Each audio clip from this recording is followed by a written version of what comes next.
Time बच गया ना। एंड यही टाइम का तो खेल है हमारे नीट एग्जाम में। जिन्हें लगता है कि मैम अगर हमारा सिलेक्शन अटक गया तो वो फिजिक्स की वजह से अटकेगा, बायोकेमिस्ट्री तो हमारी अच्छी ही है।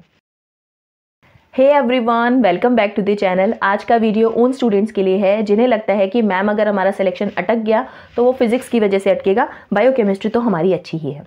तो देखिए, अगर आपको ऐसा लगता है कि आपको फिजिक्स की वजह से नेक्स्ट ईयर फिर से प्रिपरेशन करनी पड़ेगी तो आप अपना 1 साल अभी भी बचा सकते हैं, अभी भी काफ़ी टाइम है। फिजिक्स की प्रॉब्लम को सॉल्व करने के लिए आप पहले ये जानिए कि आपके फिजिक्स के प्रॉब्लम गलत कौन से हो रहे हैं। आपके जो क्वेश्चंस गलत हो रहे हैं, क्या वो फॉर्मूला बेस्ड क्वेश्चन था, आपसे गलत हुआ? अगर ऐसा है तो फॉर्मूला शीट हर चैप्टर की आपके पास होना मैंडेटरी है।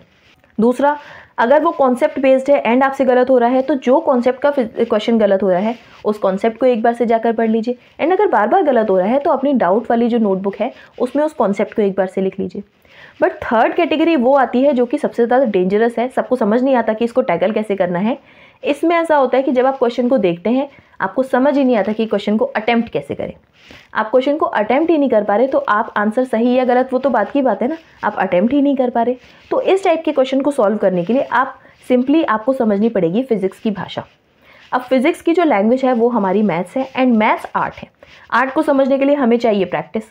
अब प्रैक्टिस आपको अकेले नहीं करनी है क्योंकि आप अभी तक नहीं कर पाए हैं। सिंपली आप एक छोटा सा ट्रिक लगाइए। अब चाहे आप ऑफलाइन पढ़ रहे हो, चाहे आप ऑनलाइन पढ़ रहे हो, आप कैसे भी प्रिपरेशन कर रहे हो, इंटरनेट सभी के पास में है, मोबाइल फ़ोन सभी के पास में है। आप जाइए, काफ़ी सारे प्लेटफॉर्म्स पर काफ़ी सारे टीचर्स ने free of cost lectures upload किए हुए चैप्टर वाइज क्वेश्चन प्रैक्टिस के। इनफैक्ट यूट्यूब पर भी काफ़ी सारे टीचर्स ने अपलोड किए हुए हैं। तो आप जाइए, सिंपली वहाँ पर जाइए, सर्च कीजिए इस चैप्टर के। मान लीजिए कैपेसिटर के आपको नहीं आते, कैपेसिटर के थोड़े से टेक्निकल क्वेश्चन होते हैं, वो डायरेक्टली फॉर्मूला से नहीं होते। तो आप जाइए, अगर आपको कैपेसिटर नहीं आता, कैपेसिटर क्वेश्चन प्रैक्टिस सर्च कीजिए, आपको मिल जाएगा। उस चैप्टर का लेक्चर ओपन कीजिए। जैसे ही वो टीचर आपको फर्स्ट क्वेश्चन देता है आप क्या करेंगे, स्क्रीन को पॉज करेंगे। डायरेक्टली सॉल्यूशन नहीं देखना है, स्क्रीन को पॉज करेंगे एंड उसे ट्राई करेंगे। अगर आपसे नहीं होता तो डेफिनेटली आपको जाकर सॉल्यूशन देखना है। बट अगर वो आपसे अटेम्प्ट हो जाता है तो भी आप एक बार से टीचर का सॉल्यूशन जरूर देखेंगे। हो सकता है कि वो क्वेश्चन को आप 2 मिनट में कर पा रहे हो एंड वो जो टीचर है वो आपको 20 सेकंड में करके दिखा दे। हो सकता है कि कोई आपको नया फॉर्मूला बता दे, हो सकता है कि वो आपको कोई नया मेथड बता दे जो कि आपको पहले पता ही नहीं था। तो आपका टाइम बच गया एंड यही टाइम का खेल तो है हमारे नीट एग्जाम में। तो बस आप क्या करेंगे, ऐसे ही करके सारे क्वेश्चन 1 बाय 1 अटेम्प्ट करेंगे। 30, 40, 50 क्वेश्चन जैसे ही आप एक चैप्टर के अटेम्प्ट कर लेंगे ना, एक चैप्टर में जितने टाइप के क्वेश्चंस हो सकते हैं ऑलमोस्ट सभी से एक बार आप गो थ्रू हो जाएंगे, जिनका सॉल्यूशन आपके सबकॉन्शियस माइंड में अब बैठ गया।